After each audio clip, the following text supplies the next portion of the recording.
పునాదులు పాడైపోగా నీతిమంతులు ఏమి చేయగలరు?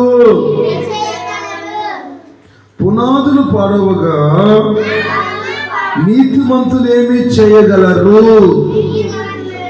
చదువుకున్న లేఖనాల నుంచి చిన్న ప్రార్థన చేసుకొని దైవధ్యానం చేద్దాం. పరిశుద్ధుడు వెళ్ళి తండ్రి, జీవాధిపతి, మీకు ఆశ్రయదుర్గమా, మీకు స్తోత్రమయ్యా. లేఖన భాగాల నుంచి అయినా కీర్తన గ్రంథంలో నుంచి 11వ అధ్యాయము 3వ వచనంతో మీరు మాతో మాట్లాడుతున్నారు తండ్రి. అయ్యా, పునాదులు పడేపడగా నీతిమంతులు ఏమి చేయగలరని. నిజమే తండ్రి, ఈ సత్యాన్ని మాకు బయలుపరచండి, మీ మాటలు మాకు బయలుపరచండి అయ్యా.